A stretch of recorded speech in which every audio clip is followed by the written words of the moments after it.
بسم اللہ الرحمن الرحیم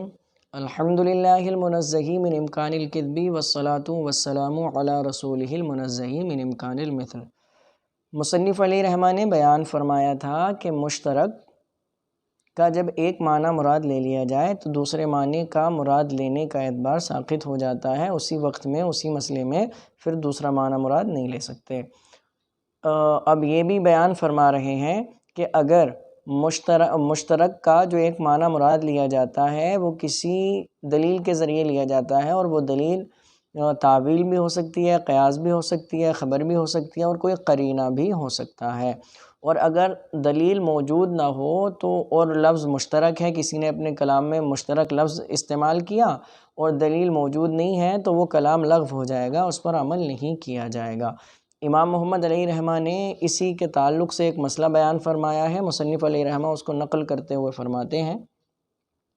وقال محمد، امام محمد علیہ رحمہ نے کہا، اذا اوصى لموالی بنی فلان، کہ کسی نے وصیت کی بنی فلاں کے موالی کے لیے۔ موالی یہ مولا کی جمع ہے،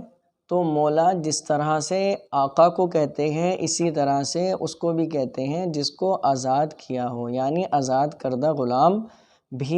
کو بھی مولا کہتے ہیں، اور جس نے آزاد کیا ہے اس کو بھی مولا کہتے ہیں، یعنی آقا کو بھی۔ یہاں ایک دلچسپ بات یہ ہے کہ ہم کسی ایسے شخص کو مولوی یا مولانا کہہ دیتے ہیں کہ جو اس کا مستحق نہیں ہے، تو اس سے ہم کو یہ نیت کر لینی چاہیے کہ یہ تو ہمارا آزاد کردہ ہے، تاکہ اس میں اس کی تعظیم نہ ہو۔ کیونکہ بہت سارے آپ نے دیکھا ہوگا کہ ہمارے اکابر نے گستاخ رسول جو ہیں ان کے لیے بھی مولوی لکھا، مولانا لکھا، تو وہ کس نیت سے لکھا؟ اس نیت سے لکھا کہ وہ ہمارے آقا ہمارے رہبر نہیں، بلکہ وہ ایسے ہیں جو ہماری بارگاہ سے روندے ہوئے ہیں، ہم نے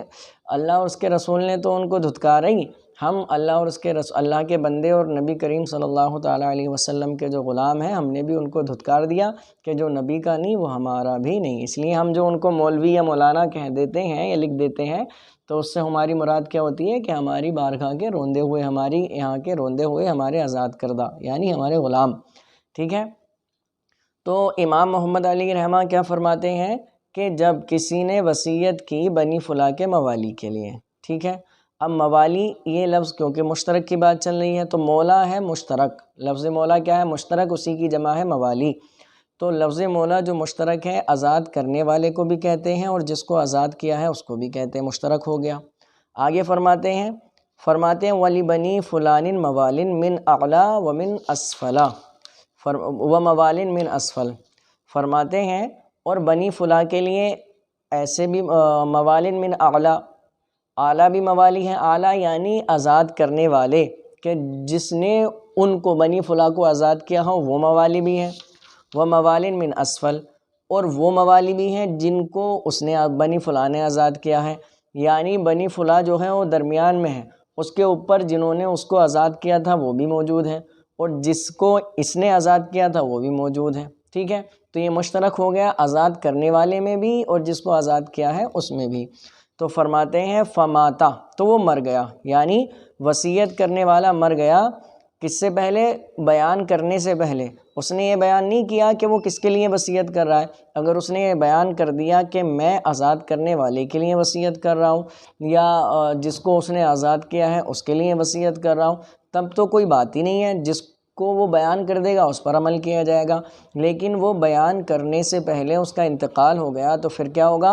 بطلت الوصیۃ فی حق الفریقین، تو دونوں فریقین کے حق میں وصیت باطل ہو جائے گی، چاہے وہ آزاد کرنے والا ہو یا وہ ہو جس کو آزاد کیا ہو، دونوں کے حق میں کیا ہو جائے گی؟ وصیت باطل ہو جائے گی۔ کیوں باطل ہو جائے گی؟ فرماتے ہیں لاستحالۃ الجمع بینہما، دونوں کے درمیان جمع کے محال ہونے کی وجہ سے، ان دونوں کو جمع کرنے کے محال ہونے کی وجہ سے، کہ دونوں کو جمع نہیں کر سکتے،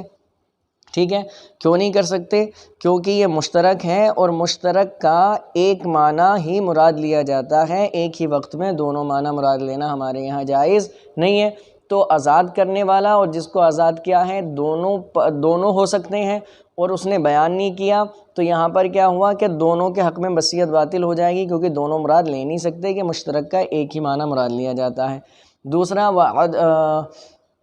لاستحالۃ الجمع بینہما وعدم الرجحان، اور عدم رجحان کی وجہ سے، یعنی یہاں رجحان بھی نہیں ہے، ترجیح کی بھی کوئی صورت نہیں ہے، کس کو ترجیح دی جائے کہ جس نے بنی فلاں کو آزاد کیا ہے اس کو ترجیح دی جائے، یا جس کو اس نے آزاد کیا ہے اس کو ترجیح دی جائے۔ کیوں بھائی؟ فرماتے ہیں اس لیے کہ لوگوں کے جو مقصد ہوتے ہیں وہ مختلف ہوتے ہیں۔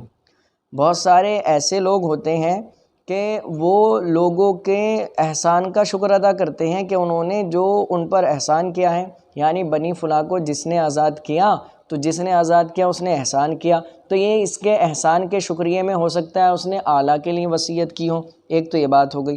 اور یہ بھی ہو سکتا ہے کہ اس نے جو ہے جس کو اس نے آزاد کیا